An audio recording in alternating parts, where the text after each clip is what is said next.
Hello everyone, कैसे हैं आप सब। तो आज मैं आपको बताने वाली हूँ guns and Gulaabs web series को शॉर्ट में। स्टार्टिंग की बात करें तो हमें 3 स्टूडेंट्स सिखाए जाते हैं जो स्कूल से खेतों की तरफ भागते हुए आ रहे हैं। बातों से पता चलता है जिनमें से 2 बच्चे प्यार में हैं और दोनों बोल रहे होते हैं कि मेरा प्यार सच्चा है और मेरा प्यार सच्चा है। तभी तीनों आपस में बात करते हुए निकल जाते हैं। उनमें से एक बच्चा वहीं पर रह जाता है जिसका नाम होता है गंगाराम।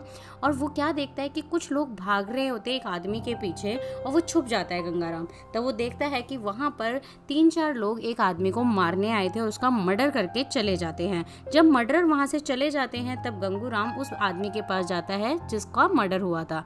वो आदमी गंगू के कान में कुछ बोलता है और यहीं पर ये सीन खत्म हो जाता है। तभी हम देखते हैं कि जो आदमी मरा था वो और कोई नहीं बल्कि बाबू टाइगर था जिसका बेटा था टीपू। सब रो रहे होते हैं बट टीपू को रोना नहीं आता। उसका दोस्त पूछता भी है, भाई तेरा बाप मरा है, तू रो क्यों नहीं रहा। तो कहता है इसको अपने कर्मों का फल मिला है, मुझे नहीं पता, मुझे रोना नहीं आ रहा है। तभी हमें पता चलता है वहाँ पे गांची भी मिलने आता है जो वहाँ का एक बहुत बड़ा डॉन होता है गुलाबगंज का। गुलाबगंज जगह का नाम है।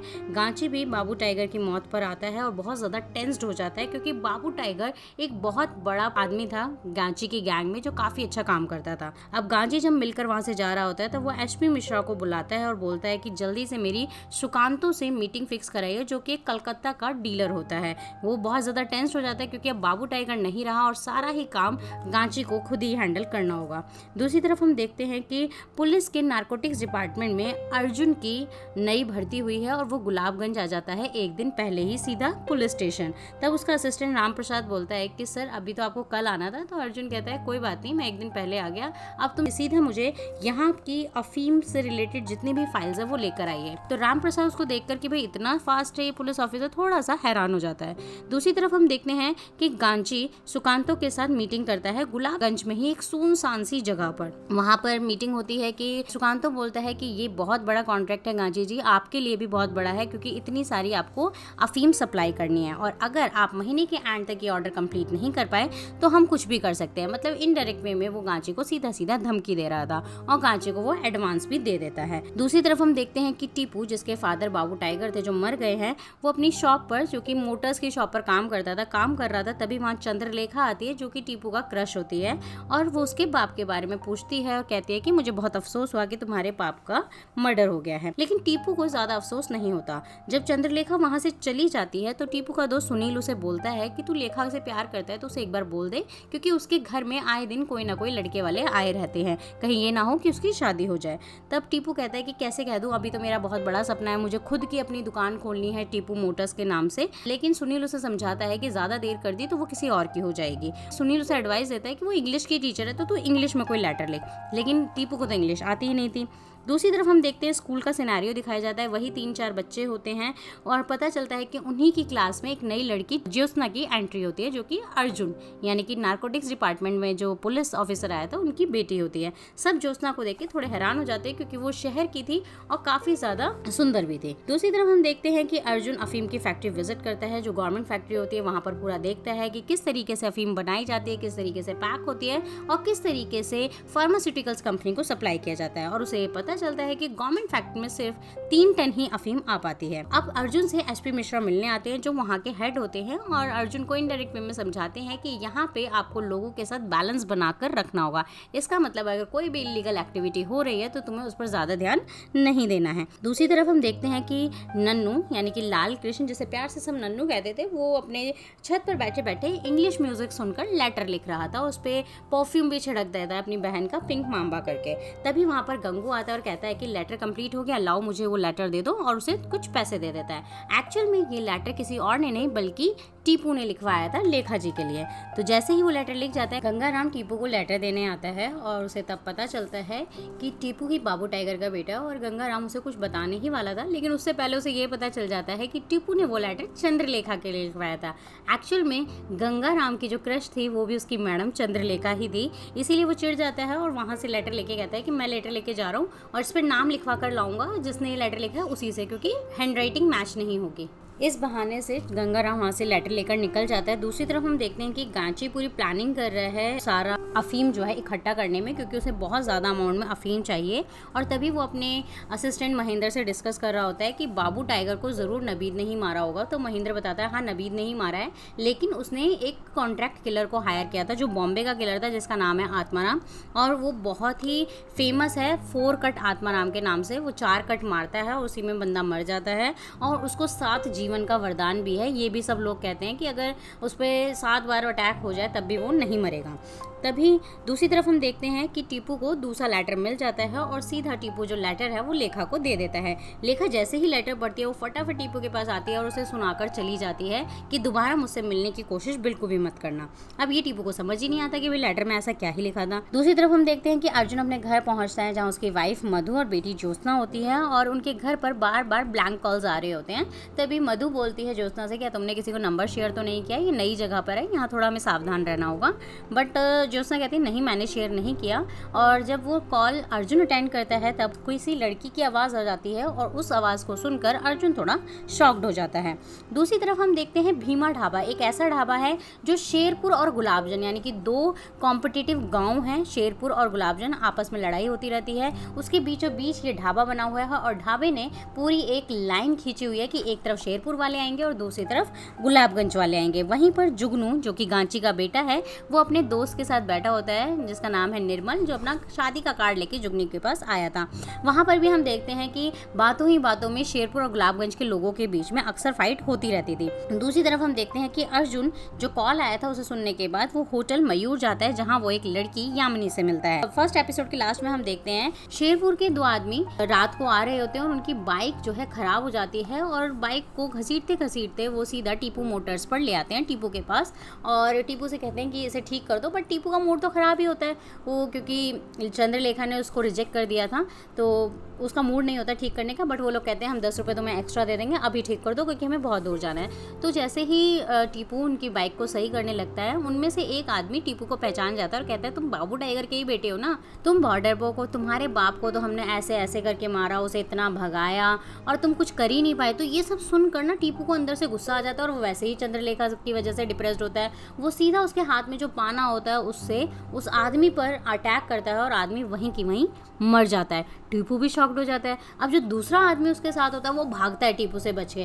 अब टीपू ने देखा कि भाई इसने देख लिया है मर्डर करते हुए तो उसको भी मारना ज़रूरी है। टीपू उसके पीछे पीछे पीछे पीछे भागता है और बीच रास्ते में उसे भी पाने से मार देता है, और यहाँ पे हमारा फर्स्ट एपिसोड खत्म हो जाता है। सेकेंड एपिसोड में हम देखते हैं कि टीपू का जो दोस्त होता है सुनील, वो उसकी हेल्प करता है डेड बॉडी को ठिकाने लगाने में। दोनों जो उनकी दुकान पर ही बंदा मरता है उसे उठाकर लेकर जाते हैं उसकी बाइक के साथ, और दोनों को खाई में नीचे फेंक देते हैं। उस डेड बॉडी का वो कुछ नहीं करते जो थोड़ी दूर पे मरा था, क्योंकि सुनील कहता है कि ये तो तेरी दुकान से काफ़ी दूर जाके मरा है, तो इसकी कोई मतलब नहीं बनता, जो तेरी दुकान पर मरा है उसे हमने ठिकाने लगा दिया है। उसके बाद हमें आत्माराम को दिखाया जाता है जो कि बॉम्बे का वो 4 कट किलर होता है, और उसे अपने लड़कों से पता चलता है कि उसके आदमियों को यानी कि शेरपुर वालों के लिए वो काम कर रहा था, तो शेरपुर के आदमियों को जो मारा है वो किसी मैकेनिक में मारा है। वहीं पर हम देखते हैं कि टीपू एक मंदिर में जाता है, पूजा करवाता है, क्योंकि उसका दोस्त कहता है कि भाई तूने एक पाप तो कर ही दिया है तो थोड़ा धुलवा लेते हैं। मंदिर जाते हैं, पूजा करवाते हैं, और उसके बाद वो गांची के पास जाता है, क्योंकि टीपू का दोस्त कहता है कि गांची ही तुझे बचा सकता है। तो टीपू जैसे ही वहाँ पर जाता है तो वो तो फेमस हो चुका था पाना टीपू के नाम से, कि पाने से उसने 2 शेरपुर के लोगों को मारा है। तो गांची बहुत खुश होता है और वो गांची से रिक्वेस्ट करता है कि बस आप ये कर लीजिएगा कि मेरा नाम पुलिस केस में ना आए।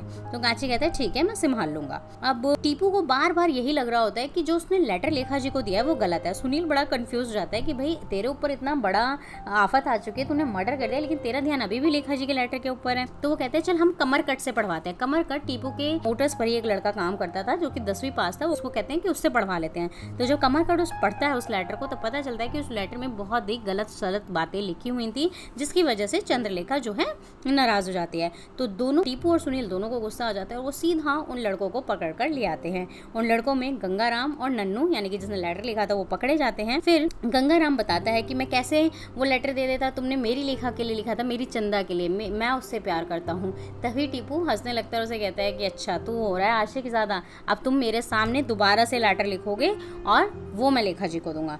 तो वो नन्नू से वो दोबारा अपने सामने ही लेटर लिखवाते हैं। दूसरी तरफ हम देखते हैं कि टीपू फिर लेखा से मिलता है, उसको सॉरी बोलता है और कहता है कि वो लेटर मुझे तो लिखना आता ही नहीं है इंग्लिश में, मैंने किसी से लिखवाया था और उसने ये गलत सलत लिख दिया था, एक्चुअल में तो ये लेटर है रियल वाला, तो ये मैं आपको देना चाहता हूँ। तो लेखा उसे समझ आती है, वो सीधा कह देती है कि मुझे पता है कि तुम मुझे क्या बोलने वाले हो, बट मैं एक चीज़ बिल्कुल क्लियर करना चाहती हूँ कि मेरी चादर ज़्यादा है, मुझे वो सब नहीं है कि जितनी चादर हो उतने ही पैर फैलाओ, मेरे सपने भी बहुत बड़े हैं और तुम पूरा कर पाओगे या नहीं कर पाओगे इसमें मुझे थोड़ा डाउट है। तो वो सीधा सीधा उसे मना कर देती है कि हमारा आगे कुछ नहीं हो सकता। अगले दिन लेखा टीपू से मिलने उसके शॉप पर आती है, उसको सॉरी बोलती है कि मैं तुम्हें हर्ट नहीं करना चाहती थी, बस मैंने थोड़ा सच बताया। और बातों ही बातों में वो उसके पापा की बहुत तारीफ करती है कि मुझे तुम्हारे पापा पर बहुत प्राउड है कि उन्होंने ये सब किया, और अब तो तुम्हारे पापा अगर होते तो उन्हें भी बहुत प्राउड होता है कि तुमने 2 लोगों का मर्डर किया है। तब जाके टीपू को पता चलता है कि जो उसने 2 मर्डर किए वो हर जगह फैल चुकी है बात। दूसरी तरफ हम देखते हैं कि अर्जुन जो कि एक लड़की से मिलने गया था, उसका नाम यामिनी था, तो उसको जाके रूम पर बोलता है कि तुम अब यहाँ क्यों आई हो,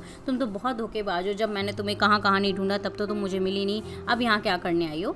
तो यामिनी एक नंबर देती है कि एक बंदा है जो तुमसे बात करना चाहता है, तो तुम उससे बात कर लेना। अर्जुन वहाँ से चला जाता है। जब वो बाहर जाता है तो उसे एक धीरज नाम का बंदा मिलता है जो उसे बोलता है कि वाह साहब आप तो होटल में किससे मिलने आए हो, मतलब उससे मज़े ले रहा होता है, और बातों ही बातों में उसे बोल देता है कि आप जल्दी घर पहुँचिए क्योंकि कुछ जो फोटो जो आपकी बीवी को नहीं देखने चाहिए वो आपके घर तक पहुँच चुके हैं। तो अर्जुन थोड़ा टेंस हो जाता है, वो फटाफट गाड़ी भगाता है और अपने घर पहुँचता है। जैसे ही मधु वो फोटोज़ देखने ही वाली थी तभी अर्जुन वहाँ पहुँच जाता है और कहता है ये कुछ कॉन्फिडेंशियल है, ये तुम्हारे मतलब की नहीं है, और साथ ही साथ उसे बोल देता है क्या पता ये तुम्हारे लिए सरप्राइज भी हो। मजाक मजाक में वो फोटोज़ ले जाता है। वो फोटोज़ और कुछ नहीं, अर्जुन और यामिनी के कुछ क्लोज पिक्स थे जो एक नाइट के थे जो उन्होंने स्पेंड की थी, जिसे वो मधु से छुपा रहा था। दूसरी तरफ हम देखते हैं कि गांची अब बहुत ज़्यादा टेंस्ड है, महेंद्र और जुगनू के साथ बैठा हुआ है कि भाई इतना सारा अफीम हम इतने कम टाइम में कैसे अरेंज करेंगे, और अपने बेटे को भी वो सुनाने लगता है कि तुम तो कुछ एडवाइस दो, कितनी मन्नतों से तुम पैदा हुए हो, मेरी 4 लड़कियां होने के बाद 3-4 शादी होने के बाद जब जाके तो तुम पैदा हुए और तुम कुछ राय ही नहीं बताते हो। अपने बेटे को थोड़ा बुरा भला बना रहा था। तभी वो कहता है कि मेरे पास एक प्लान है, लेकिन प्लान बताने से पहले उसे टॉयलेट आ जाता है, तो वो टॉयलेट के लिए जाता है और कहता है अभी मैं प्लान बताऊंगा। जैसे ही वो टॉयलेट के लिए अपस्टेयर्स जाता है, वहीं पर जब वो खड़ा होता है तो वो जो छत होती है वुडन की बनी होती है वो टूट जाती है और गांची वहीं से गिर जाता है और उसके सर से ब्लड निकलने लगता है। दूसरी तरफ हम देखते हैं कि टीपू और सुनील मूवी देखने जाते हैं, और जैसे वो मूवी से बाहर वापस आ रहे होते हैं उनके पीछे गुंडे लग जाते हैं, और वो गुंडे और कोई नहीं आत्माराम और आत्माराम के लड़के होते हैं। वो लोग उनसे बच के भाग रहे होते हैं और भागते भागते टीपू तो बच जाता है, बट सुनील आत्माराम के हाथों आ जाता है और वहीं पर बिल्कुल टीपू के सामने उसका दोस्त मारा जाता है। आत्माराम 4 कट मारता है और सुनील वहीं पर मर जाता है और टीपू वहाँ से भाग जाता है। अब हम 3rd एपिसोड देखते हैं जहाँ पे सुनील की मौत हो चुकी है और टीपू बहुत अफसोस करता है। सुनील के 2 भाई भी होते हैं जो टीपू को मिलते हैं और उसे बोलते हैं कि सुनील इतना अच्छा था, हमेशा तुम्हारी बातें करता रहता था, और किस तरीके से उसकी मौत हो गई। दूसरी तरफ हम देखते हैं कि सप्तगिरी हॉस्पिटल में गांची एडमिट हो जाता है और डॉक्टर उसे डिक्लेयर कर देते हैं कि वो कोमा में चला गया है। वहाँ पर जुगनू और महेंद्र डिसाइड करते हैं कि किसी को भी बाहर नहीं पता चलना चाहिए कि गांची कोमा में चला गया है, और वो डॉक्टर को भी समझा देते हैं कि आप अपने पूरे स्टाफ को ये बात क्लियर कर देना। दूसरी तरफ हम देखते हैं कि अर्जुन, जिसको यामिनी ने बोला था कि एक नंबर पर कॉल कर लेना, धीरज भी उसी बंदे के लिए काम कर रहा था, तो अब फाइनली अर्जुन जो है कॉल कर लेता है और मिलने का टाइम तय कर लेता है, और वो सीधा जाता है दिल्ली, जहाँ पर वो एक जेल में प्रताप से मिलता है। प्रताप से बातों में पता चलता है कि प्रताप को एक स्कैंडल में फंसाया गया था जिसमें अर्जुन उसी को कल्प्रिट बना देता है, बाकी लोगों को छोड़ देता है। अर्जुन उसे समझाने की भी कोशिश करता है कि मैं पूरा ही केस हैंडल करने वाला था, बट मुझे उससे पहले ही उस केस से निकाल दिया। प्रताप बहुत ज़्यादा गुस्से में होता है क्योंकि वो एक IAS ऑफिसर था और उसका स्कैंडल में इतना ज़्यादा भी हाथ नहीं था जितना कि उसे बना दिया गया था। और वो प्रताप सीधा सीधा अर्जुन को बोलता है कि मैं अब तुम्हें तबाह कर दूंगा क्योंकि तुमने भी मेरी पूरी रेपुटेशन, मेरा करियर, मेरे बीवी बच्चे भी यहाँ से मुझे छोड़कर चले गए हैं। और तभी उसे पता चलता है अर्जुन को कि यामिनी को उसके पास भी प्रताप ने ही भेजा था, यानी कि यामिनी ने अर्जुन का यूज़ किया था। और प्रताप सीधा सीधा कहता है अर्जुन अब तुम्हारा टाइम ओवर हो चुका है, अब मैं तुम्हें बर्बाद कर दूंगा क्योंकि मेरे पास कोई ऑप्शन ही नहीं है। दूसरी तरफ हम देखते हैं कि आत्माराम नबीद को कॉल करता है और नबीद आत्माराम को बहुत ज़्यादा सुनाता है कि तुम्हें मारना तो बाबू टाइगर के बेटे को था, लेकिन तुमने किसको मार दिया, अब तुम सीधा शेरपुर आओ, मुझे तुमसे बात करनी है। दूसरी तरफ हम देखते हैं कि लेखा जो है टीपू से मिलने जाती है उसके घर, क्योंकि वो शॉप पर तो नहीं होता क्योंकि सुनील की मौत के बाद वो बहुत ज़्यादा डिप्रेस्ड हो चुका था। टीपू बहुत ज़्यादा डिप्रेस्ड होता है और लेखा से कहता है कि मैं एक कीड़ा मकोड़ा ही तो, मैं मरूँ या जीऊँ किसी को क्या ही फ़र्क पड़ता है, और अब इस शहर में रहने का मेरा मन नहीं करता। तब रेखा उसे समझाती है कि तुम कोई कीड़े मकोड़े नहीं हो, माना तुमने पढ़े लिखे नहीं हो, लेकिन तुम्हारी भी एक वैल्यू है और तुम अपने आप को कम आंकते हो, तुम्हारे अंदर भी बहुत ज़्यादा टैलेंट है। लेकिन टीपू डिसाइड कर लेता है कि उसे ये शहर छोड़कर जाना है। दूसरी तरफ आत्माराम शेरपुर मिलने जाता है नबीद से और उसको बहुत ज़्यादा उल्टा सीधा बोलता है कि तुमने फालतू की बात करने के लिए मुझे यहाँ बुलाया है। और लास्ट में नबीद बोलता है कि सब चुप क्यों है गुलाबगंज में, सुनील की हमने मौत हो गई, यानी कि हमने गुलाबगंज एक लड़के को मार दिया, तब भी वहाँ के लोग कुछ नहीं बोल रहे, तो तुम ये पता करो कि वहाँ पर चल क्या रहा है। दूसरी तरफ हम देखते हैं सुकांतो के मतलब गांची से मिलने आते हैं कि भाई कहाँ तक डील पहुँची है, कहाँ तक तुम इंतजाम कर पाए, और वो लोग देखते हैं कि गांची वहाँ मिसिंग होता है। जुगनू और महेंद्र मीटिंग अटेंड करते हैं और वो लोग कहते हैं कि आप टेंशन मत लीजिए, हम लोग मंथ एंड तक आपकी डिलीवरी कर देंगे। तभी सुकांतो के आदमियों के जाने के बाद जुगनू महेंद्र से बोलता है कि अब हमें सारा माल जितना भी है, छोटे किसान बड़े किसान जितने भी किसान हैं, जैसे भी किसान हैं, सबसे अफीम इकट्ठी करनी होगी। जिसमें महेंद्र समझाता है कि हम छोटे किसानों से अफीम नहीं ले सकते क्योंकि वो सरकार के लिए काम करते हैं और हम प्रॉब्लम में आ जाएंगे। बट जुगनू बोलता है अब हम सबसे अफीम लेंगे, चाहे वो छोटे हों चाहे बड़े हों, और एसपी मिश्रा सब संभाल लेगा। दूसरी तरफ आत्माराम को जो काम दिया गया था वो सक्सेस हो जाता है। वो अपने लड़कों से पता कराता है और उन्हें पता चल जाता है कि गांची कोमा में चला गया है। अब नबीद को कॉल करता है आत्माराम और बताता है कि तुम्हारा जो दुश्मन है वो मौत के मुंह में है, वो एक मरे हुए इंसान की तरह हॉस्पिटल में पड़ा हुआ है। तो नबीद उसको बोलता है कि अभी वेट करो कि जब मैं बोलूँगा तब एक्शन लेना। दूसरी तरफ हम देखते हैं कि अर्जुन दोबारा यामिनी से मिलने जाता है और बोलता है कि तुम प्रताप के लिए काम कर रही थी और तुमने मुझे यूज़ किया। तब यामिनी बोलती है कि वो मेरे भैया की तरह हैं, उन्होंने मेरे लिए बहुत कुछ किया है और अब वो जो बोलेंगे वही मैं करूँगी क्योंकि उन्होंने मेरी बहुत हेल्प की है। और जब अर्जुन कहता है कि मुझे उस फोटोज़ के नेगेटिव्स दे दो, तब यामिनी उसे मना कर देती है। दूसरी तरफ हम देखते हैं स्कूल में जो है हेड बन चुकी है, वो क्लास अटेंड कर रही थी, तभी वो नन्नू का भी नाम बोर्ड पर लिख देती है, जिसकी वजह से पहली बार लाल कृष्ण को भी पनिशमेंट मिलती है, जिस पर जो उसके दोस्त होते हैं यानी कि गंगाराम और इकलाक, वो भी उसे भड़का देते हैं कि इस लड़की को अब सबक सिखाना ही पड़ेगा। दूसरी तरफ हम देखते हैं कि टीपू जो है शहर छोड़ के जा रहा है, वो बस में बैठ जाता है। वो जा ही रहा होता है, तभी उसे साइड में बाइक पर आत्माराम दिखाई देता है और उसे देखते ही उसका खून खौल जाता है। वो बस से उतर जाता है और वो ठान लेता है कि अब वो आत्माराम से बदला लेके ही रहेगा। वो सीधा गांची के पास जाता है, जहाँ पर उसे गांची तो नहीं मिलता पर जुगनू मिलता है और कहता है कि मुझे आपका गैंग ज्वाइन करना है क्योंकि मुझे अब अपने दोस्त की मौत का बदला लेना है। साथ ही साथ जुगनू कहता है तुम्हें अपने बाप की मौत का भी तो लेना होगा। तो टीपू बोलता है हाँ, मुझे अपने दोनों की ही मौत का बदला लेना है। तब जुगनू टीपू को बता देता है कि किसी को बताना मत, मगर मेरे पापा जो हैं एडमिट हैं हॉस्पिटल में और अब तुम्हें ही उनकी सिक्योरिटी का ध्यान रखना है। एक्चुअल में जुगनू के पेट में कोई बात नहीं पचती, उसने यही बात सबको मना करने पर भी निर्मल अपने दोस्त को उसने ये बात बता दी थी। दूसरी तरफ हम देखते हैं कि अब शेरपुर के लोग किसानों से अफीम छीनने लगते हैं। गुलाबगंज के किसानों से शेरपुर के लोग अफीम छीनने आते हैं और जब किसान मना करते हैं कि तुम्हें पता भी है तुम किस शहर में आ चुके हो, ये गांची का राज है, तब उसको शेरपुर के लोग बोलते हैं तुम्हारा गांची तुम्हारा जो है हॉस्पिटल में पड़ा हुआ है।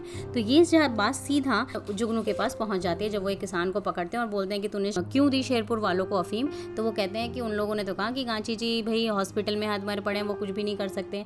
तब उन लोगों को पता चलता है कि गांची के कोमा होने की खबर पूरे शहर में फैल चुकी है। दूसरी तरफ हम देखते हैं कि राम प्रसाद जो कि अर्जुन का असिस्टेंट होता है, वो भी अर्जुन को बताता है कि गांची सुनने में आया है कोमा में है और इसका फायदा नबीद जरूर उठाएगा। तभी अर्जुन को पता चलता है राम प्रसाद के थ्रू कि नबीद पहले गांची के ही गैंग में काम करता था और गांची के बेटे जैसा था जब तक गांची को बेटा नहीं हुआ था, और जैसे ही गांची के बेटा हो गया तब नबीद वहां से छोड़कर चला गया और उसने गांची को धोखा भी दिया। यानी कि नबीद की जो उम्मीद थी कि वही गांची का अगला वारिस बनेगा, वो उसकी उम्मीद टूट जाती है क्योंकि उसका बेटा जुगनू पैदा हो जाता है और तब से ही वो दुश्मन बन गया है। और राम प्रसाद ये भी बोलता है अर्जुन को कि अब ये दोनों गैंग लड़ेंगे और इस लड़ाई का फायदा हम लोग उठाएंगे। अब जुगनू को जैसे ही पता चलता है कि ये खबर लीक हुई है, जुगनू सीधा हॉस्पिटल जाता है और बोलता है ये काम जरूर डॉक्टर ने ही किया होगा। उधर हम देखते हैं कि नन्नू, गंगू और इकलाक तीनों एक वॉल पर जो का गंदा सा पिक बनाते हैं और एक गंदी सी लाइन लिख देते हैं उसे चिढ़ाने के लिए। नन्नू का ये मन तो नहीं करता, बट गंगा, राम और इकलाक कहते हैं कि हमें उससे बदला लेना ही होगा, बल्कि हम तो तेरी बेइज्जती का ही बदला ले रहे हैं। जुगनू डॉक्टर के पास पहुंचता है, डॉक्टर सो रहा होता है, वो कांच का जग तोड़ता है वहाँ, जैसे ही डॉक्टर की आंख खुल जाती है और कहता है, डॉक्टर को धमकाने लगता है कि तुमने ही ये सब बात लीक किया ना, तुमने अपने स्टाफ को समझाया नहीं था। तो डॉक्टर कहता है मैंने ऐसा कुछ नहीं किया और मैं महेंद्र जी से बात करूंगा, तुमसे बात नहीं करूंगा। तभी जुगनू को गुस्सा आ जाता है और वो डॉक्टर को धक्का दे देता है। जब वो डॉक्टर को दोबारा आवाज़ लगाता है तो देखता है जो कांच उसने तोड़ा था उसी कांच पर उसकी गर्दन कट जाती है और डॉक्टर वहाँ वहाँ मर जाता है। जैसे ही डॉक्टर की बॉडी से ब्लड निकल रहा था, उस ब्लड को देखकर जुगनू को वॉमिट होने लगती है और दूसरी तरफ जो जुगनू के आदमी होते हैं वो तालियां बजाने लगते हैं, सर मुबारक हो आपका फर्स्ट मर्डर। और यहीं पर थर्ड एपिसोड खत्म हो जाता है। नेक्स्ट एपिसोड में हम देखते हैं कि जुगनू सीधा निर्मल के पास पहुंचता है, जो कि उसका बेस्ट फ्रेंड होता है, और उसे कहता है कि मैं क्या करूं, कैसे समझाऊं, मैं तो उसे मारना भी नहीं चाह रहा था डॉक्टर को और वो मर गया। और वो निर्मल से कहता है कि मैं बहुत अकेला हो चुका हूं, तुम प्लीज़ मेरे साथ मेरे घर चलो। दूसरी तरफ हम देखते हैं कि अर्जुन भी भीमा ढाबा पर जाता है राम प्रसाद के साथ, और वहीं पर वो टीपू को भी देखता है, जिसमें राम प्रसाद बताता है कि इसने भी अब नया नया गांची गैंग ज्वाइन किया और ये पाना टीपू के नाम से बहुत ज़्यादा फेमस है। तभी अर्जुन डिसाइड करता है कि अब जो है खेती चल रही होगी और जिन किसानों की भी कटाई हो रही है, जो भी अफीम काट रहे हैं, उन पे सीधा हम छापा मारेंगे। दूसरी तरफ हम देखते हैं कि एसपी मिश्रा जुगनू के पास पहुंचता है और उसे डांटता है कि तुम क्या कर रहे हो, किसी को भी मार रहे हो, मैं क्या क्या संभालूं, तुमने अब डॉक्टर को मार दिया फालतू में। तो जुगनू कहता है अगर अभी पापा यहाँ होते तो तुम इस तरीके से हमसे बात नहीं कर रहे होते, और वो अपने लड़कों को एसपी मिश्रा के पीछे लगा देता है। दूसरी तरफ हम देखते हैं कि जो को लोग चढ़ा रहे होते हैं, क्योंकि वॉल पे अलग अलग गंदे गंदे पिक्चर्स बने होते हैं, जिसकी वजह से जो बहुत थोड़ा उसे अच्छा फील नहीं हो रहा होता, बट उसकी अब यह आदत बन चुकी थी। जो को जो है साथी मिल जाता है नन्नू, जो उसको घर तक ड्रॉप करता है, उसके साथ जाता है। और नन्नू जब जो को रास्ते में छोड़ता है तो उसे पता चलता है कि जो कितनी स्ट्रांग है, इतना सब कुछ होने के बाद भी वो अपने आप को नॉर्मल की तरह रखती है। कहती मुझे इन सब चीज़ों से फ़र्क पड़ता और मैं अपने फादर को भी ये सब नहीं बताती, मैं नहीं चाहती कि उन्हें किसी भी तरीके की टेंशन हो। अब अर्जुन जो है रेड करना शुरू कर देता है, किसानों को अरेस्ट करता है। पहले किसान को जब वो अरेस्ट करता है तो किसान कहते हैं कि तुम जानते भी हो कहाँ पर रेड मार रहे हो, तो वो कहते हैं तुम्हें पता है कि तुम क्या कर रहे हो, तुम्हें जो अलाव है वो 30 एकड़ पर है अफीम उगाना, लेकिन तुम 100 एकड़ पर उगा रहे हो। तो वो सीधा उसकी सारी अफीम भी जब्त कर लेता है और किसान को भी अरेस्ट कर लेता है। जैसे ही वो अरेस्ट करता है, एसपी मिश्रा सीधा स्टेशन पहुंचता है और अर्जुन को उल्टा सीधा बोलने लगता है कि मैंने तुम्हें पहले ही बोला था यहाँ पर बैलेंस बनाना, और तुम ये क्या कर रहे हो, तुम अभी उस किसान को छोड़ दो। तो अर्जुन कहता है मैं किसान को तो छोड़ दूंगा, लेकिन माल नहीं छोड़ सकता, क्योंकि मैंने माल की सीधा रजिस्टर्ड कॉपी हेड ऑफिस में भेज दी है। तो एसपी मिश्रा इस पर भी बहुत ज़्यादा तिलमिला उठता है। दूसरी तरफ देखते हैं कि नन्नू जो है जो के लिए कुछ कुछ फील करने लगा है, और वो जो वॉल पे पेंटिंग्स वगैरह बनी थी उन्हें वो रात को जाके साफ कर देता है। दूसरी तरफ अब एसपी मिश्रा नबीद से मिलता है, क्योंकि उसे पता चल जाता है भी गांची तो किसी लायक रहा ही नहीं है और उसे डील भी करानी है। तो वो नबीद से मिलता है और उसे बताता है कि मैं सुकांतो से तुम्हारी मीटिंग फिक्स करा दूंगा, और क्योंकि गांची के बस की तो है नहीं अब ये डील करना, तो तुम ये डील कर लेना। और जुगनू ने जो लड़के पीछे लगाए थे उनसे जुगनू को पता चल जाता है कि एसपी मिश्रा सीधा नबीद से जाकर मिल गया है। अब जिस दिन नबीद और सुकांतो की मीटिंग फिक्स होती है और नबीद से मिलने सुकांतो आता है, वहीं पर जुगनू अपने लड़कों के साथ भी पहुंच जाता है और दोनों ही ग्रुप में थोड़ी बहुत बहसबाजी हो जाती है। सुकांतो दोनों को ये भी समझाता है कि आप दोनों अकेले ये सब नहीं कर सकते हो, तो दोनों मिल जाओ एक डील के लिए, बट दोनों ही इस बात के लिए एग्री नहीं करते। जुगनू ज़्यादा उल्टा सीधा बोल रहा होता है तो सुकांतो उसे अकेले में ले जाता है और उसके पेट पे बहुत तेज़ी से मारता है और कहता है तुम ज़रा बच्चे हो तो बच्चे बन के रहो, और मुझे मत समझाओ कि मुझे किसके साथ डील करनी है और कैसे करनी है, और मैं तुम्हारे पापा को एडवांस भी दे चुका हूँ, तो अब मुझे मंथ एंड तक माल चाहिए ही चाहिए। दूसरी तरफ अब अर्जुन ने पहले तो गुलाबगंज में रेड मारी थी, अब वो शेरपुर पर भी रेड मार देता है। शेरपुर के किसानों से भी वो अफीम सारी जब्त कर लेता है। दूसरी तरफ हम देखते हैं कि टीपू और बंटी सीधा शेरपुर पहुंच जाते हैं आत्माराम को ढूंढने। वो छुप छुपा के जाते हैं, अपना फेस कवर करके जाते हैं ताकि वहाँ के लोग पहचान ना पाएं, लेकिन जहाँ तमाशा हो रहा होता है वहाँ पर दो लोगों ने पहचान जाते हैं और वो फिर अपनी जान बचाते हुए भागते हैं और लास्ट में सफल हो जाते हैं भागते हुए और अपने गुलाबगंज के बॉर्डर पर आ जाते हैं। लास्ट में हम देखते हैं कि सुकांतो कलकत्ता का जो डीलर था जो वापस जा रहा होता है, तभी रास्ते में उसे अर्जुन मिलता है और उसे रोक लेता है। तब सुकांतो से बातचीत करता है और कहता है कि तुम्हें अब पता ही चल चुका होगा कि ना ही नबीद तुम्हारी डील पूरी कर पाएगा और ना ही गांची। ये जो डील पूरी कर सकता है ये वही कर सकता है जिसके अंडर ये पूरा एरिया आता है, जिसके अंडर ये पूरी अफीम आती है, और वो मैं हूँ, यानी कि अर्जुन। और अर्जुन से सुकांतो हाथ मिला लेता है। लास्ट में हम देखते हैं कि जहाँ पे सिक्योरिटी के लिए टीपू को लगाया हुआ था गांची के पास, गांची के हॉस्पिटल में, तो वो देखता है रात को कि गांची का थोड़ा सा पैर हिलता है, और यहीं पर 4th एपिसोड भी एंड हो जाता है। 5th एपिसोड की स्टार्टिंग में ही हमें दिखाया जाता है कि जब अर्जुन प्रताप से मिलने गया था तो पूरी बात क्या हुई थी। लास्ट हमने ये बात खत्म की थी कि प्रताप बोलता है कि अर्जुन अब तुम्हारा टाइम खत्म हो चुका है। देन अर्जुन प्रताप से एक्स्ट्रा टाइम मांगकर बात करता है और बोलता है कि तुम कितना कमा लेते, जितने साल तुम जेल में हो तुम कितना कमा लेते। तो वो सारी कैलकुलेशन करता है, कहता है कि ये सब मैं तुम्हें ला कर दूंगा, इससे भी डबल और ट्रिपल, बस तुम मेरा पीछा छोड़ दो और मेरी लाइफ बर्बाद करना छोड़ दो। तो प्रताप ये डील मान जाता है और इसी डील की वजह से अर्जुन भी सुकांतो के साथ अफीम की डील कर लेता है। अब लास्ट हमने एंड किया था कि गांची का पैर हिलता है तो टीपू सबको बुलाता है, जुगनू महेंद्र सब आते हैं और डॉक्टर से पता चलता है कि गांची की हालत में सुधार आ रहा है। अब जुगनू को थोड़ा सा टेंशन हो जाता है कि पापा जब होश में आएंगे तो वो क्या सोचेंगे कि मैंने क्या ही किया है उनकी एब्सेंस में। अब वो और तेजी से सारा काम करना स्टार्ट कर देता है, अफीम कलेक्ट करना स्टार्ट कर देता है। अब अर्जुन से मिलने जाता है सबसे पहले जुगनू, और महेंद्र दोनों जाते हैं और जुगनू सीधा सीधा अर्जुन को बोलता है कि हम जितना भी काम करेंगे उसमें से 5% तुम्हें देंगे, और वो हाथ मिलाने की कोशिश करता है। लेकिन अर्जुन सीधा मुंह पर उसकी बेइज्जती कर देता है कि मैंने तुम्हारे बाप से हाथ नहीं मिलाया तो तुमसे क्या हाथ मिलाऊंगा। दूसरी तरफ हम देखते हैं कि टीपू बड़ा सूट बूट और मोटरसाइकिल पहनकर लेखा जी को घुमाने के लिए लेके जाता है। दोनों आइसक्रीम पार्लर जाते हैं, आइसक्रीम एंजॉय करते हैं और काफी सारी बातें भी शेयर करते हैं। लेकिन लास्ट में लेखा जब घर आती है तो उसे रास्ते में बोलते हैं कि तुम किसी को मत बताना हमारे बारे में।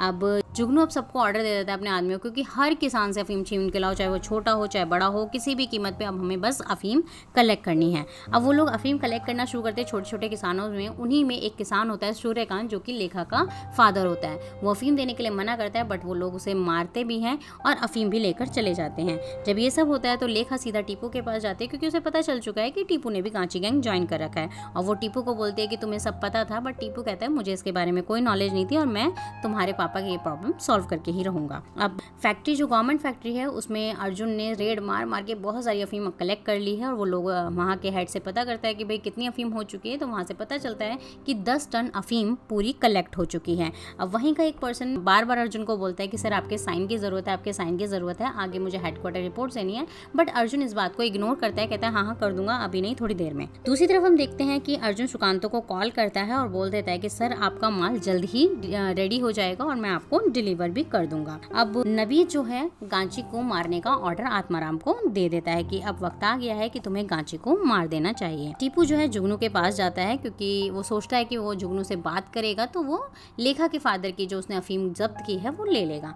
लेकिन जुगनू ऐसा कुछ नहीं करता। जुगनू बल्कि उसको उल्टा सीधा बोलने लगता है कि प्यार को दूर रखो काम से, कोई अफीम वापस नहीं मिलेगी। जिस पर टीपू बहुत ज्यादा गुस्सा हो जाता है, बट वो कुछ कर नहीं सकता। राम प्रसाद को बड़ा डाउट हो जाता है कि भाई सर जो है पेपर्स पर साइन क्यों नहीं कर रहे, इसके पीछे क्या ही रीजन है। इतनी ज्यादा अफीम कलेक्ट कर चुके हैं और फिर भी हेडक्वार्टर तक रिपोर्ट नहीं जा रही है, तो इसके पीछे क्या ही हो सकता है।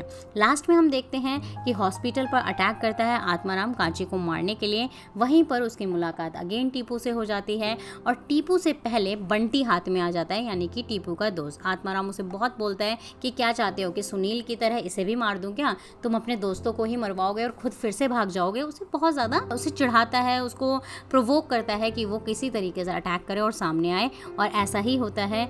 टीपू सीधा पीछे से उस पर वार करता है और सामने से उसके सेंटर से आके उस पर गन तान देता है, और वो भी उसके प्राइवेट पार्ट पर। और वहाँ पर आत्माराम बड़ा परेशान हो जाता है कि वो क्या ही करे। लेकिन आत्माराम तब भी कहता है कि कहीं पता चले ये गन तुम मुझे शॉट करो और तुम्हारे पे ही लग जाए, क्योंकि वो होता है देसी कट्टा जिसका कुछ नहीं पता कि वो फायर बैक भी कर सकती है। बट यहाँ पर टीपू लकी निकलता है और वो जैसे ही फायर करता है वो आत्माराम के प्राइवेट पार्ट पे बस लगते लगते बच जाती है, और आत्माराम सीधा वहाँ से भाग जाता है।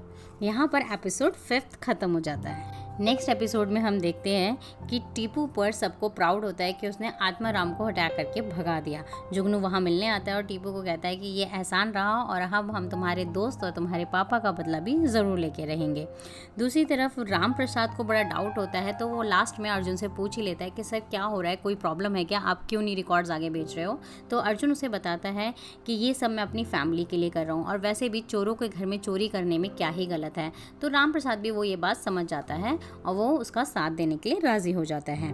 लेकिन राम प्रसाद उसे बोलता है कि सर ये जल्दी ही करना होगा, क्योंकि गांची और एसपी मिश्रा दोनों ही आपके अगेंस्ट हो चुके हैं और गांची को होश भी आने लगा है। अब गंगाराम जो है वो चंद्रलेखा को स्कूल में प्रपोज कर देता है, जिस पर चंद्रलेखा उसे बहुत ज्यादा डांटती है। टीपू और बंटी दोनों जब एक दिन बाहर होते हैं तो वो देखते हैं कि सुकांतो और अर्जुन आपस में एक सुनसान जगह पर मिलते हैं और उनके बीच डील हो रही होती है। तो इसकी पता लगाने के लिए वो लोग एक अंकल से मिलते हैं जो कि उसी फैक्ट्री में काम करता था, जिनसे उन्हें पता चलता है टीपू और बंटी को कि वहाँ फैक्ट्री में कम से कम 10 टन के करीब अफीम कलेक्ट हो चुकी है। बट अर्जुन जो है उन पेपर्स पर साइन करने के लिए बिल्कुल भी राजी नहीं है। एक तरफ हम देखते हैं कि जुगनू महेंद्र के साथ जब ड्रिंक कर रहा होता है तब महेंद्र उसे बताता है कि तुम्हारे पापा को तुमसे कितनी ज़्यादा उम्मीदें थी और मतलब उन्हें सिर्फ लड़का ही चाहिए था। ये सब बातें चल रही होती है। तभी जुगनू कहता है क्यों, लड़की ये सब नहीं कर सकती क्या, लड़की भी तो ये सब काम कर सकती है, पापा को लड़का ही क्यों चाहिए था। और बातों ही बातों बातों में पता चलता है कि गांची जो है नबीद को अपना बेटे की तरह मानता था और उसी से सारे काम करवाता था। अगर जुगनू पैदा नहीं होता तो जितनी भी संपत्ति है वो सारी नबीद की हो जाती।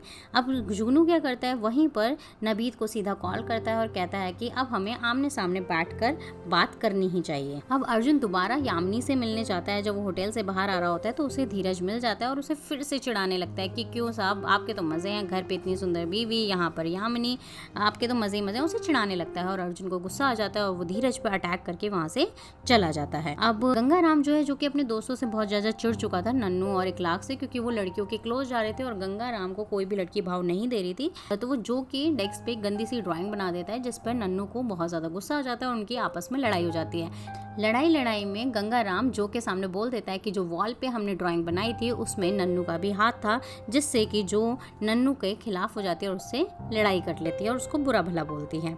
और गंगू, लाल कृष्ण और उनका जो तीसरा दोस्त इखलाक होता है, तीनों को ही स्कूल से सस्पेंड कर दिया जाता है, जिससे पता चलता है चंद्रलेखा को कि गंगाराम की मदर तो है ही नहीं और पापा भी ऑलमोस्ट पिए हुए ड्रंक रहते हैं, इसलिए उसका इस तरीके से उसकी परवरिश की गई है।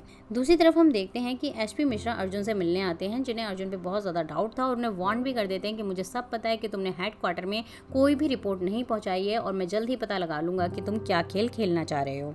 अब लेखा जो है गंगाराम से मिलने उसके घर जाती है और उसे समझाती है कि तुम्हारा सिलेबस पूरा कराने में मैं हेल्प करूंगी, तुम तीनों को स्कूल के बाद 1 घंटा मैं पढ़ा दिया करूंगी। और गंगाराम से कहती भी है कि जो तुमने मुझे उस दिन कहा वो सब गलत था। और गंगाराम रोता रहता है और कहता है हाँ टीचर, मैंने गलत किया, और सॉरी भी बोल देता है। दूसरी तरफ नबीद, जिसने जुगनू के साथ मीटिंग फिक्स की थी, जुगनू नबीद के पास मिलने जाता है और जुगनू कहता है कि आप तो पापा के बेटे जैसे थे और अब आप ही हमारे पापा की जान लेना चाहते हो। तो नबीद कहता है हाँ वो बात पुरानी थी और अब तो मैं ऐसा ही करूंगा। दूसरी तरफ फिर जुगनू बोलने लगता है कि देखो ये सब तुम्हें भी पता है कि तुम भी अकेले डील नहीं कर सकते और मैं भी अकेले डील नहीं कर सकता, तो क्यों ना हम हाथ मिला लें और 50-50 कर लेते हैं।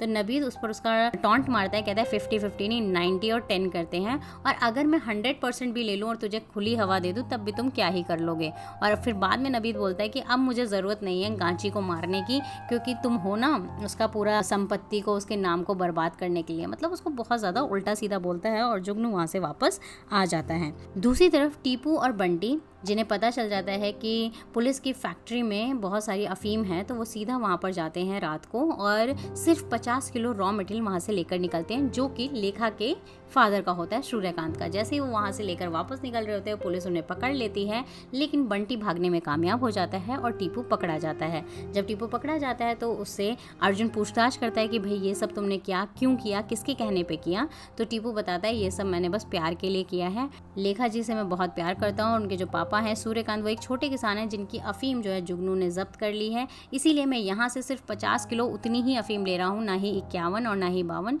मुझे थोड़ी भी ज़्यादा नहीं चाहिए, सिर्फ 50 किलो चाहिए, ताकि उनका जो गवर्नमेंट का कोटा है वो यहाँ से लाइसेंस जो है उनका रद्द ना हो। तो इस पर अर्जुन बहुत ज़्यादा हंसने लगता है और वो टीपू को छोड़ देता है। जब टीपू बाहर आता है, बंटी से मिलता है, तो टीपू को पता चलता है कि जुगनू ने नबीद से हाथ मिला लिया है, जिस पर टीपू बहुत ज़्यादा गुस्सा हो जाता है कि वो हमारे दुश्मनों से ही हाथ मिला रहे हैं। मेरे बाप जिसने 30 साल तक उसकी सेवा की, अब वो उसी के हत्यारों से हाथ मिला रहा है, तो अब हमें कुछ ना कुछ करना ही होगा और मैं अब उस जुगनू के लिए काम नहीं करूंगा, जिस पर बंटी भी उसका साथ देता है। यहाँ पर 6 एपिसोड खत्म हो जाता है। अब हम देखते हैं 7th और 8th एपिसोड, जो कि मिक्स में हमें दिखाए गए हैं। अब यहाँ पर हमें पता चलता है कि गांची धीरे धीरे ठीक हो रहा है, लेकिन जुगनू को टेंशन बढ़ती जाती है। महेंद्र कहता है कि तुम्हारे पापा ठीक होने वाले हैं तो तुम्हें टेंशन क्यों हो रही है। तो जुगनू कहता है कि पापा ठीक होने वाले हैं और उन्हें पता चलेगा कि हम उनकी डील के लिए कुछ कर ही नहीं पाए तो उन्हें बहुत बुरा लगेगा। दूसरी तरफ अर्जुन एसपी से मिलने जाता है, एसपी मिश्रा से, और उसको अपना पूरा प्लान बता देता है कि वो क्यों रिपोर्ट्स आगे नहीं भेज रहा, और कहता है कि अगर आप भी मुझे इस डील में अगर हेल्प करेंगे तो हम 50-50% जो है शेयर कर लेंगे। तो एसपी मिश्रा राजी हो जाता है कि कहता है हाँ ठीक है, हम इन लोगों के भरोसे ही क्यों करें, खुद ही डायरेक्ट डील कर लेते हैं सुकांतों से। और सीधा फिर अर्जुन बोलता है कि वहाँ पे मैं ज़्यादा टाइम के लिए स्टॉक कलेक्ट नहीं कर सकता क्योंकि वहाँ पे चोरी हो सकती है, तो आपको इस माल को ठिकाने लगाना होगा। तो एसपी मिश्रा कहता है ठीक है। एसपी मिश्रा माल को ठिकाने लगा देता है, लेकिन जुगनू के जो लड़के होते हैं वो एसपी मिश्रा के पीछे लगे हुए होते हैं, जिससे कि उन्हें पता चल जाता है कि माल कहाँ पर है। अब मधु जो घर पर होती है अर्जुन की वाइफ, उसे अर्जुन के कपड़ों से एक अलग ही परफ्यूम की खुशबू आती है, जिससे उसे अर्जुन पे थोड़ा डाउट हो जाता है। अब जुगनू जब निर्मल के साथ बैठा हुआ होता है तभी उसे अपने लड़कों से पता चलता है कि माल कहाँ पर है, और जुगनू निर्मल को अपने साथ लेकर निकल पड़ता है। दूसरी तरफ नबीद से आत्माराम मिलता है और नबीद आत्माराम को बहुत उल्टा सीधा बोलता है कि मैंने तुम्हें क्या क्या करने के लिए कहा, कितने पैसे दिए लेकिन तुम कुछ भी नहीं कर पाए, तुम एक बाबू टाइगर के लड़के को नहीं मार पाए, मतलब उसे बहुत उल्टा सीधा बोलता है, जिसपे आत्माराम को गुस्सा आ जाता है और वो नबीद को वहां पर मारकर चला जाता है। दूसरी तरफ जुगनू जो है अटैक करता है वेयर हाउस पे, जो उसे पता चल गया था, और वहीं बाहर जो सिक्योरिटी होती है वो होती है एचपी मिश्रा की। एचपी मिश्रा भी वहीं पर होता है। वहां पर पुलिस फोर्स और जुगनू के आदमियों में एक अच्छी खासी फायरिंग होती है और उसी फायरिंग में एचपी मिश्रा भी मारा जाता है, जिसको जुगनू ने ही मारा था। अब जैसे ही वो लोग वेयर हाउस खोलते हैं और जुगनू अंदर एंटर करता है तो देखता है कि वहां तो कोई भी ट्रक नहीं है, किसी भी तरीके का माल नहीं है, और जुगनू यहाँ पर शॉक्ड हो जाता है। अब स्टोरी दिखाई जाती है 10 घंटे पहले। 10 घंटे पहले क्या हुआ था? तो 10 घंटे पहले हुआ था, टीपू पुलिस स्टेशन अर्जुन से मिलने आता है और अर्जुन से कहता है कि आप सूर्यकांत जो किसान हैं उनकी एक रिसीट बनाकर दे दो कि आपको उनकी अफीम जो है रिसीव्ड हो चुकी है। तब अर्जुन कहता है मैं ऐसा क्यों करूंगा, तुम मुझे गवर्नमेंट के कागजों में छेड़छाड़ करने के लिए बोल रहे हो। तब टीकू बोलता है कि मुझे सब पता है कि आप क्या करने वाले हो और आपको ये करना ही होगा। तब अर्जुन उसे धमकाता भी है कि तुम मुझे ब्लैकमेल कर रहे हो। तभी टीपू से समझाता है, सर मैं तो आप ही की तरफ हूँ, मैं तो बस आपकी हेल्प कर रहा हूँ, क्योंकि गांची को होश आ गया है और जुगनू अपने बाप को कुछ भी प्रूफ करने के लिए आपके यहाँ से चोरी जरूर करेगा और आपकी जो फोर्स है वो कुछ नहीं कर पाएगी, क्योंकि आपके पास इतनी फोर्स ही नहीं है और आपको बाहर की फोर्स की जरूरत पड़ेगी। तब अर्जुन समझ जाता है कि बाहर की फोर्स का मतलब है एचपी मिश्रा की फोर्स। तभी टीपू से बताता है कि आप एचपी मिश्रा से हेल्प लीजिए, लेकिन एचपी मिश्रा के पीछे जुगनू के लड़के पड़े हुए हैं और उन्हें पता चल जाएगा स्टॉक कहाँ पर है। जब जुगनू के लड़के वहाँ अटैक करेंगे तो उन दोनों की लड़ाई के बीच में मैं वहाँ से जाकर ट्रक चुरा के ले आऊँगा। तो अर्जुन मान जाता है। अर्जुन को पहले तो थोड़ा डाउट होता है, बट टीपू बोलता है कि जो मेरे बाप के मौत का बदला नहीं ले सकता, उन कॉम्पिटिटर वालों से हाथ मिला लेता है, तो मैं ही उसका साथ क्यों दूँ। तो इस बात पर अर्जुन उसके साथ डील कर लेता है और ऐसा ही होता है। जब जुगनू के लड़कों की एचपी मिश्रा के ऑफिसर्स के साथ लड़ाई हो रही थी और एचपी मिश्रा भी उसमें मारा जाता है, तभी टीपू और बंटी वहाँ चुपके से जाते हैं और ट्रक पीछे के रास्ते से उठा लाते हैं और वो लोग ट्रक एक बीच जंगल में जाकर छोड़ देते हैं। वहाँ पे वो पेड़ की क्रॉस से निशान बना देते हैं कि कहाँ पर लोकेशन है और सीधा भीमा ढाबा पर पहुंच जाते हैं, जहां पर सुकांतो होता है और सुकांतो को चाबी दे देते हैं ट्रक की और उसे लोकेशन बता देते हैं। और सीधा फिर जो टीपू है वो कॉल करता है अर्जुन को भीमा ढाबा से ही कि सर आपका काम हो गया है। लेकिन उसी कॉल से पहले अर्जुन को एक और कॉल आ जाता है घर से मधु का कि जो अभी तक नहीं आई है। तब अर्जुन कहता है कोई बात नहीं, वो आ जाएगी, अपने फ्रेंड्स के पास ही होगी, और कहता है कि मैं एक कॉल एक्सपेक्ट कर रहा हूँ, तुमसे बाद में बात करता हूँ। और टीपू से बात होती है कि डील हो चुकी है। अब सुकांतो उस लोकेशन पर पहुंचता है, लेकिन वहां पर उसे कोई भी ट्रक नहीं मिलता। तो अब इसकी सिचुएशन के लिए भी मूवी को आधे घंटे पहले ले जाया जाता है। आधे घंटे पहले अर्जुन को एक और कॉल आता है और उस कॉल को सुनते ही वो सीधा अपनी गाड़ी उठाता है और राम प्रसाद के साथ निकल जाता है। राम प्रसाद रास्ते में भी उसे समझाने की कोशिश करता है, बट अर्जुन के पास कोई ऑप्शन नहीं होता। वो सीधा ट्रक को स्टार्ट करता है और वहां से ले जाता है, यानी कि वो ट्रक वहां से अर्जुन ने ही गायब किया था। अब वो गायब क्यों किया था, अब इसके लिए भी मूवी को 5 घंटे पहले ले जाया जाता है, जहाँ पर गंगू अपने दोनों फ्रेंड से माफ़ी मांगता है, नन्नू और इखलाक से, कि मैंने तुम्हारे साथ ऐसा ऐसा किया। और फिर वो नन्नू को एडवाइस करता है कि तुम जो से माफ़ी मांगो, जिस चीज़ में तुम माहिर हो लेटर लिखने में, तुम अब जो के लिए एक अच्छा सा खासा लेटर लिखो। अब लाल कृष्ण जो है एक अच्छा सा लेटर लिखता है और जो जब स्कूल से आ रही होती है तो उसे रैप के फॉर्म में उसे लेटर को पढ़ रहा होता है। तभी हम देखते हैं कि वहाँ पर एक वैन आती है और वो पूछती है इसमें से जो कौन है, और वो जो को किडनैप करके ले जाती है। और साथ ही साथ इसमें लाल कृष्ण भी किडनैप हो जाता है, क्योंकि लाल कृष्ण गाड़ी को छोड़ता ही नहीं है। तो वो आदमी लोग हैं, किडनैपर्स हैं, वो लाल कृष्ण को भी गाड़ी में बिठा लेते हैं और दोनों का किडनैप हो जाता है। ये सारी किडनैपिंग जो है गंगू और इखलाक देख लेते हैं और वो साइकिल से उनका पीछा करते हैं। अब साइकिल से बेचारे कितना ही पीछा कर पाएंगे वैन का, वो लोग जाते हैं बहुत आगे तक कर पाते हैं। तभी रास्ते में चंद्रलेखा मिल जाती है और उसके पास मोपेड होती है और गंगू मोपेड पे बैठकर फिर उस वैन का पीछा करते हैं और वो लोकेशन पर पहुंच जाते हैं। इखलाक भी पीछे पीछे पीछे पीछे उनके पास पहुंच जाता है। एंड देन चंद्रलेखा इखलाक को कहते हैं कि तुम मेरा मोपेड लेके जाओ और पुलिस को बुला के लाओ। वहीं पर गंगाराम देख लेता है कि किडनैपर कोई और नहीं, वही है जिसने बाबू टाइगर को मारा था, और गंगाराम उसे पहचान जाता है और लेखा को बताता है कि ये बहुत ही खतरनाक है, और आत्माराम वहां से निकल जाता है। तो गंगू लेखा को एडवाइस करता है कि जब तक वो आता है उससे पहले ही हम नन्नू को बचा लेते हैं, क्योंकि वो आदमी बहुत खतरनाक है। उसमें लेखा कहती है कि हम कैसे बचाएंगे, उन लोगों के पास तो गन है। तब गंगाराम चंद्रलेखा को कहता है कि मेरे पास भी गन है। तब लेखा कहती है तुम्हारे पास गन कहाँ से आई। तब वो बताता है कि जो बाबू टाइगर मरा था तब उसने कान में मुझे यही बताया था कि गन कहाँ पर है, और वही गन मैं आज लेने गया था, और ये गन वो उसको बैग में दिखा देता है। तब लेखा कहती है कि इस गन को अंदर रख लो, तुम्हें किसी भी तरीके की फाइटिंग करने की ज़रूरत नहीं है। अब अर्जुन को जो कॉल आया था लास्ट में वो और किसी का नहीं, आत्माराम का ही था, जो आत्माराम कॉल पर बताता है कि मैंने तुम्हारी बेटी को किडनैप कर लिया और तुम्हें यहाँ ही वो ट्रक लेकर आना होगा। और रास्ते में राम प्रसाद से जब बात होती है तो राम प्रसाद कहता है कि आत्माराम ज्योत्सना को किडनैप क्यों ही करेगा।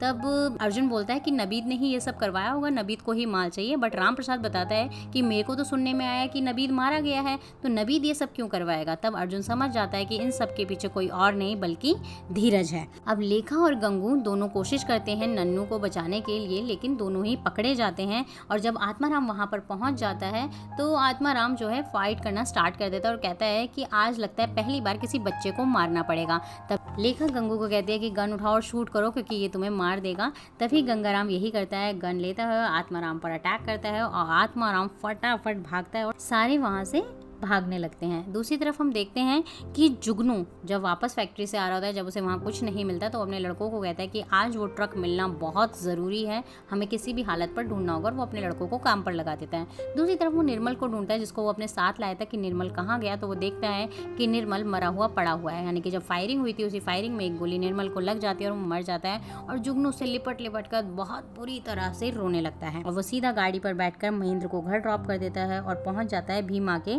ढाबे पर, जहां पर उसे सुकांतो मिलता है जो कि अर्जुन को कॉल करने आया था कि मुझे तो ट्रक मिला ही नहीं। बट अर्जुन कॉल रिसीव नहीं करता।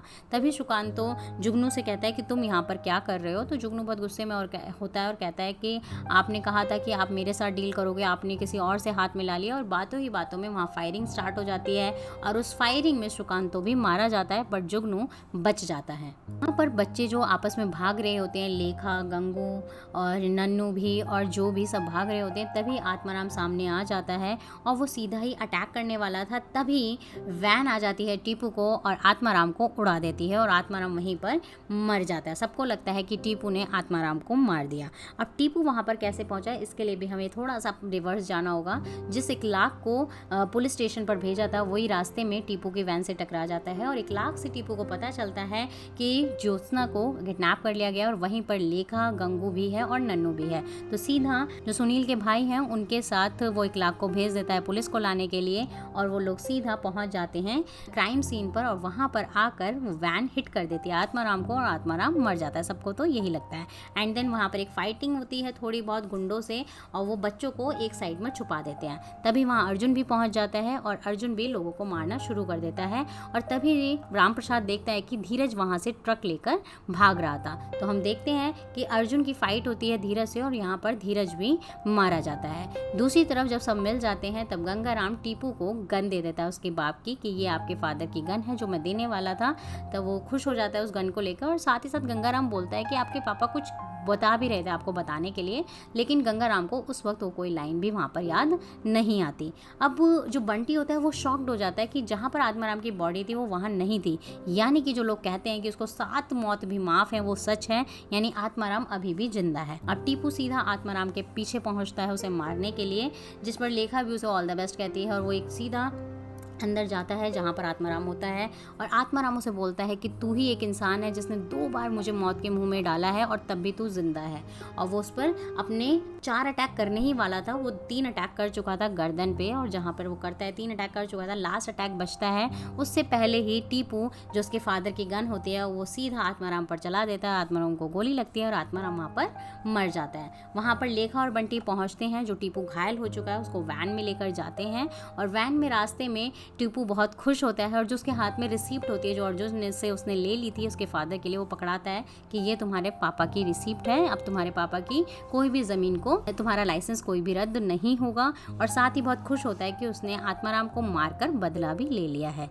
दूसरे सीन में हमें दिखाया जाता है कि जुगनू लड़कियों के कपड़ों में हॉस्पिटल पहुंचता है, जिसे सब देखकर हैरान हो जाते हैं। वो गांची के पास पहुंचता है और उसे बोलता है कि जब तक आप थे मैं आपके सामने कोई ज़िंदगी नहीं जी पाया, जैसा मैं चाहता हूं मैं वैसा नहीं कर पाता हूं। भले ही आपकी डील नहीं हो पाई लेकिन मैंने वो डील किसी और को भी नहीं होने दी और अब मैं वैसे ही जीऊँगा जैसे जीना चाहता हूँ। और वो वहाँ पर अपने फादर को मार देता है। की तरफ हम एक और सीन देखते हैं लास्ट में कि अर्जुन प्रताप को सीधा कॉल करता है और कहता है कि मुझे ये सब कोई खेल नहीं खेलना और मैं सारी अफीम सरकार के हाथों कर दूंगा। तब प्रताप उसे गुस्से में बहुत बुरा भला बोलता है, लेकिन अर्जुन कहता है कि अब तुम्हें जो करना है वो कर लो। अर्जुन इसलिए बोलता है क्योंकि यामिनी ने सारे नेगेटिव्स जो थे फोटोज़ के वो अर्जुन को पकड़ा दिए थे, क्योंकि यामिनी कहीं ना कहीं एक सही लड़की थी जो सिर्फ एक कठपुतली की तरह काम कर रही थी। अर्जुन यामिनी को बोलता है कि मधु को मैं सारी ही बातें बता दूंगा। तो यामिनी कहती है कि ये बातें तुम क्यों बता रहे हो, अपना गिल्ट हल्का करने के लिए, लेकिन तुम अपनी वाइफ का बर्डन बढ़ा दोगे, क्योंकि तुम अपनी वाइफ को जब ये सच्चाई बताओगे तो अब उसके ऊपर तुम छोड़ दोगे। अब उसकी जिम्मेदारी होगी कि वो तुम्हारे साथ